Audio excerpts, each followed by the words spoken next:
Haleluya.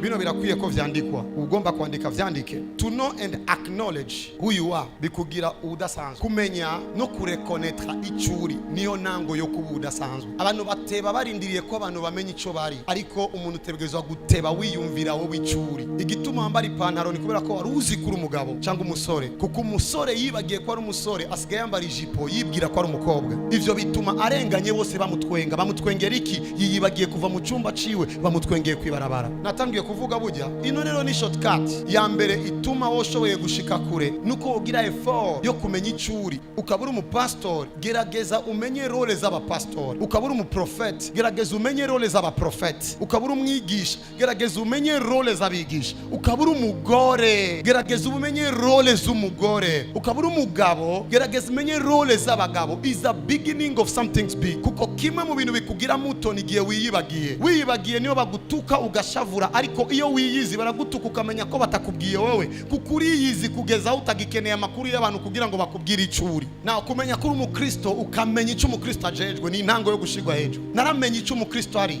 UMUKristo ni umwana w'Imana. Naramenye ko navyawe na Jehova Rafa, birahagije kugira ngo sinkangwe n'ibivugwa. Naramenye ko ndi umwana wisumba vyose. Nico gituma ngeze kwitanganyika, singiye kuri plage, mba ngiye kuri piscine ya Mutama. So my revelation is too high. Revelation yanje iri hejuru, apana kubera ikindi, apana kubera ko nize cyane, ni kubera ko niyiga ko cyane. Nteba cyane ndiko ndaraba ivyo bavugishwa bahamagariwe aho ndi hose. Get this, ni jenaje nigende cha mu modoka, abantu bashoboye kunyita chauffeur, ariko je ndabizi ndi umuvugishwa kuruta kuba chauffeur. So ndamenya ngo umuvugishwa no agendesha imodoka. Hari igihe nihuta ngatekeza, sinihute kubera ko nziko the prophet is driving. Iyo umushoferi atwaye abana bawe, hari igihe agenda yiruka, ariko papa w'abana atwaye abana biwe ni nga shoferi, yifata nga père de la famille. So ukuntu bagenda mu ibarabara biratandukanye cyane. Ndiko ndatahurika. Haleluya. Nico kimwe nigiye mama ariko aroza umwana wiwe, sico kimwe n'ukuntu umukozi yoza umwana wiwe, kuko umuvyeyi amenya ngo ndiko nditwara ari ku mwana wanje. Nico gituma umwigisha ku ishure ataraba inkoni akubita umwana n'urusinga ararumuhushura, ariko mama wiwe mu gukubita araba ko inkoni itababaza. So to know who you are is the beginning of many things. Alors ndasenze mu izina rya Yesu, umenye ko uwo ngomba gusengera sumukene aje kurondera ubutunzi, n'umuntu aje kuvumbura ubutunzi bwabitswe. Dutanguye gutyo turaza kubona Imana. Ico nzocigisha hageze, ariko ako karaga nunagomba yuko mucakira. Nimba wagacakiye vuga ngo ndacakira. So umuntu azokubwira ngo muguma mucakira, ivyo navyo urakwiye kubicakira nawe wacakira amabuye. Tout ce qu'on trouve facilement, on peut le perdre facilement. Icakabiri mvuze nico, ikintu cyose uronse mu buryo bworoshe ushobora kugitakaza mu buryo bworoshe. Nagomba mvuge yuko ico uronse facilement ugitakaza facilement. Mari muzi gituma abagabo abavyeyi basaba ingwano kugira ngo umugabo atware uwo yakoye. Nico gituma abamasayi kugira ngo baguhe umugore bisaba ko wica intare, kugira ngo baguhe udasanzwe. Genda usome neza Bibiliya kugira ngo Dawidi ahabwe umwana wa Saul. Vyarasavye affaire. Alors abakobwa mwirekura cyane, mnakuwa wa bei chini, mnachikaga kibebe chini. Tangura kwiha valeur. Bimwe mu bintu dufise ategezwa kubiha valeur. Mari muzi ko umusore ariko arategura mariage, umukobwa mwemere bakaryamana aca yegereza imisi ya mariage ko wamuhaye facilement kubera ko yotanga dot. Bagomba kuvuga ko abantu babifashe bigoranye babirekura bigoranye. Nibande bekora toricyo niko navuga. Imana ibafashe kugira ngo aho muri ko muraca mu bigoye, nimufate ko ari ingorane, ni Imana ikwira bacisha mu bitoroshe kugira ngo mu bironge bitaborohe, kugira ngo muzobigumye nimubirekurire n'importe qui. Mu matohoza bavuga ko umudamu yatevye kuvyara adakubita umwana wiwe nk'umudamu yashikiye kuvyara batandatu bakurikirana. Ayo n'amatohoza. Simvuze ko yabaronse facilement, ariko kandi mumenye yuko urukundo rw'umuvyeyi rumatanye n'igise aba yagize ku mwana canke umuru w'amezi 9. Imana ari gutuma muvyara ku munsi umwe, ariko mari kuba mavyaye ku munsi umwe tari kubasanga kwitanganyika, ariko igituma mu bagumya ni kubera ko baruhishije. So iyo ni realite. Alors mu buzima bw'imwe mu ari ibintu Imana ireka tukaronga difficilement. Imana yamamaga ndi prophet kuva nkizwa imbwira you are a prophet, ariko kugira ngo nangure kudomagura amazina it was a journey. N'urugendo amakaye n'amakaye aruzuye, niga nigishwa nerekwa nsubira kugezaho ubushoboye gushika ngavugishwa facilement. Ukibaza ngo nabironse facilement, it is a journey. Kubera ko Imana yemera urwo rugendo. Ni generation y'ubu gusa umuntu abone ko uravugishwa akacazana umutwe. Ushaka iki? Shiramo ubuvugisho unakicwa. Impartition, uyo ni petition.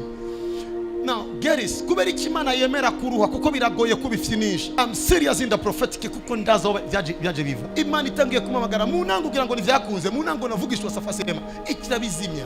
Itangura kunyigisha, inyigishiriza kunyoni, inyigishiriza kubiti vy'umwembe mvugishwa ngo umwembe uraguye na numwagwa ngasubira kuraba ivyabaye. C'était une voyage. Alors Imana ni yanyanse yagomba ko ninabishikamo ndabifata seriously. So rimwe na rimwe abantu bize ushoboye kubidogera bari muri biro ukibaza ngo ujamaa nasirika niyakira abantu fasilema ariko je sanzwe nkundana erega wewe bya birose fasilema baramuhusha ngo ni nyinshi kugira ngo yicare muri biro ategeza gutoza indero umwarimu yamutojeje uramba bari astereko ndakuvuga. This is the fact. Umuntu yaronse binarusha afise urukundo adafise urukundo ari ukuntu abitreta ari ukuntu abifata ari ukuntu abigumya ari ukuntu yumva yuko adapfa kubiguha. Nicyo gituma abantu bose na haye rendezvous fasilema nibo bantu bantutse fasilema. Abantu bataramba maze imyaka 4 tutarabona nabandindiriye umunsi nzobakira bazoguma bafatana agaciro. Nicyo gituma ntanga imyaka myinshi ndahezagiye ubuzima bwanyu. That's the fact. Ivyo ndabize maze mu imyaka. Hallelujah. Icyo kiratahuritse. So mushirigaza agiruvuge ngo ndakunda Yesu. Ikindi nakivuze umuntu wese yibaza ko abantu bose ari bijuju abariwe kuko umuntu yofata abantu bose bari nga abantu bamaze gukora ku ma 500 millions 200 millions bafite amazu ya 1 milliard agaca avuga ngo bajya bose ni bijuju. Finalement Imana ikimuraba mu ijuru ikavuga which kind of a person is this. Burya ari umuntu uyu mwanya nyene ashoboye guhagarara hajya hanze agiye gutana aza gufungura ariko avuga ngo bajya bose ni bijuju. And surely kandi agatambuka ari seri abona ko twese me you mari muzi ko abantu bariho ashoboye no kuza tuko turasenga gutya tuko turavuga ubutumwa agatavuga ngo byo bigori by'ibijuju warabikorofye gaca ndabo bari ko aravuga hari n'aba minister they don't know since ko mubizi. I decree and I declare Imana iguha ubwenge buzokwemeza abantu kufisa ubwenge. For God so loved the world that he gave his only son, so that whoever believes in him shall not perish but have eternal life. But without faith it is impossible to please God, for whoever comes near God must believe that God exists, and that he rewards those who diligently seek him. Our God is love.